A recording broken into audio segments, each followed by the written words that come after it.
Nama, nama. Oh, mama.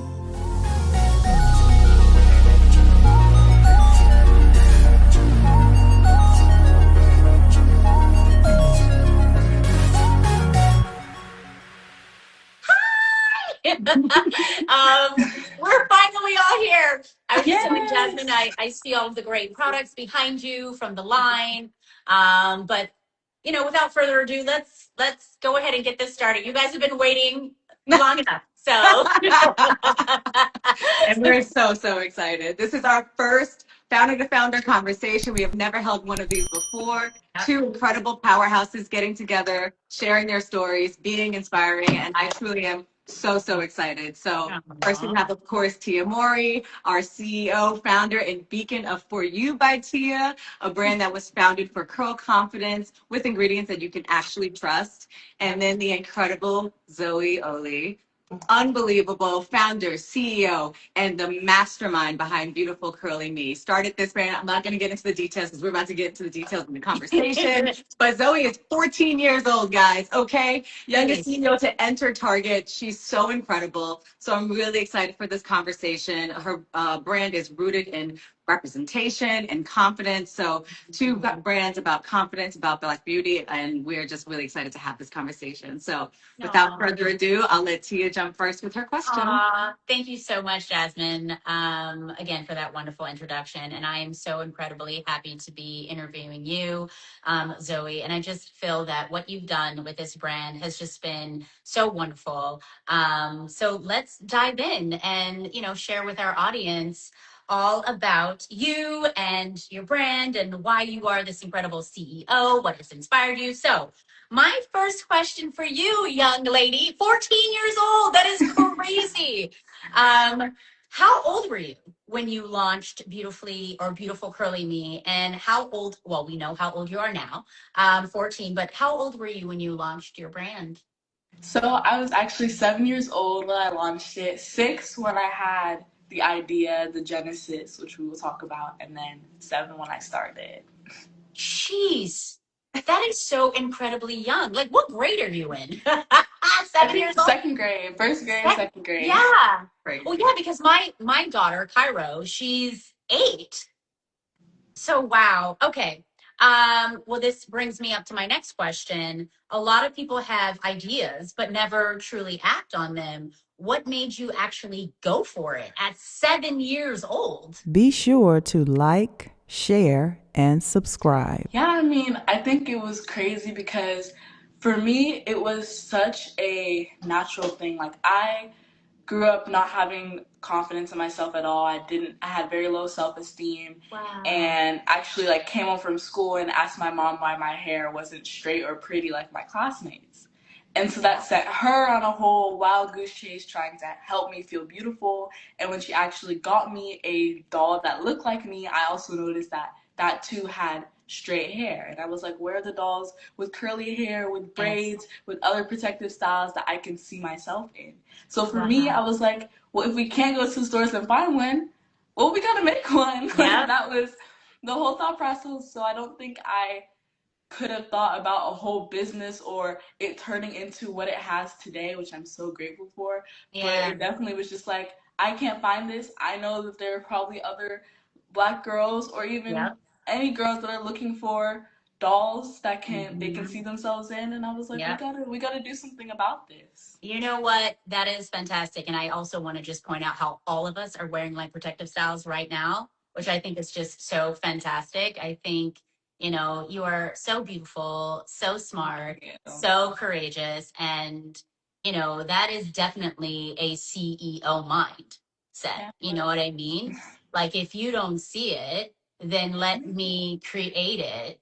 And my gosh, at 7 years old and having that mindset is just so incredibly inspiring. So kudos to you. Beautiful Curly Me is so rooted in representation and joy. How did you define your community early on, and how has that grown and evolved? Oh, I love that question. I love our community so much. I think in the very beginning, of course, it was friends and family. early days, and then we started going to little like local markets and trade shows, and I would just see little girls and their families and be like, you should get my doll.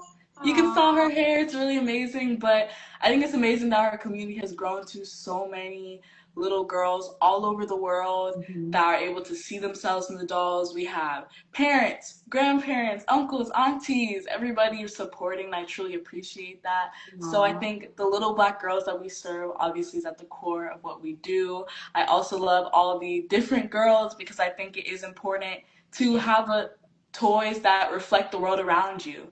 So I love all of our girls. They're definitely so amazing. I think just getting to, even though I don't do markets and shows anymore, getting to see the little girls, whether it's at our giving back programs or anything, see the little girls run up to the dolls and be like, Um, she looks just like me. Like that moment is so powerful to me. So I definitely love our community so much.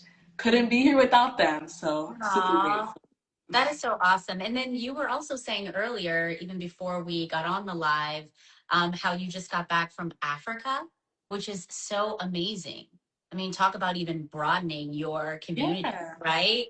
I think that's just so awesome.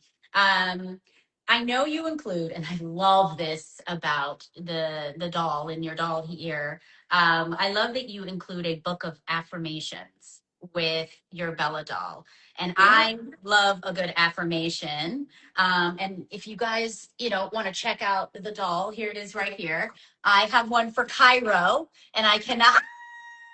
So cute. And I cannot wait. Cairo has already said hi, and she's going to have even more fun with her doll. Bella and all that good stuff. But like I was saying earlier, I love a good affirmation. It's something that I believe in. It's something that I hold on to every single day, meaning I have a book that, like, just like how you have with your doll here, I also have a book where I just write affirmations in every day. And it could just be one affirmation, like I am strong. So anyway, my question to you is, what made you decide to include that with the product, and what is an affirmation you are leaning into for yourself right now? Great question. First of all, affirmations were just something my mom tried to instill in me from a very young age. So anytime I say something negative, she'd be like, no, no, no, you are beautiful, you are strong, you got this. So I Yep, think that was definitely important to include love that. because my brand is all about confidence. That's my biggest thing, Mhm. helping young girls see how amazing they are and then go and do the amazing things that I know they can. So helping girls build their confidence. I mean, we all know affirmations are one of the biggest confidence builders. I think Yes, it they can are. seem silly as kids. You don't really know what you're saying. You're kind of like, why am I Mhm. saying I am beautiful? Like, it doesn't mean anything. But I think Yeah. understanding the science behind it, it was so important to Yes. include that little book where the girls can say their affirmations with their doll. They can even write their own affirmation at the end. And Yeah. all of my books, like my picture books, my journals, all center around affirmations and gratitude and just instilling those things because we have to say those positive things about ourselves. Like the world can be Yes. so negative these days, people. It's Yes. just you have to have that confidence in yourself, starting from yourself. It has to be rooted in something. So I definitely think affirmations are so important and starting them at a very young age is That the most part. important thing. Yeah. Yeah. And again, kudos to you because I think that's so inspiring. You're never too young, right? To Never, never. really start showing some sort of self love, for yourself. Um, and one way of doing that and one act of doing that are these amazing, affirmations. So, again, great for encouraging to instill that with young girls, because it's so incredibly important. It starts when you are young. Um, Okay, so I have one more question for you. What are you hoping your audience feels? Like, what do you hope that they feel when they use your products or engage with them? I hope my audience feels just the love. I think Mhm. our products, our dolls are made with so much love and care and attention, and really everything is set up to help the little girl on the other end that receives the doll, the book, the puzzle to feel beautiful to look back in a reflection of herself, of her community, of her world, and feel empowered to know that, you know what, if I see my little doll is a scientist, I can be a scientist. If my doll's an entrepreneur, I can be an entrepreneur. And so I think really that love, self-love, and then just that appreciation for themselves is the most important thing. Aww. Thanks for tuning in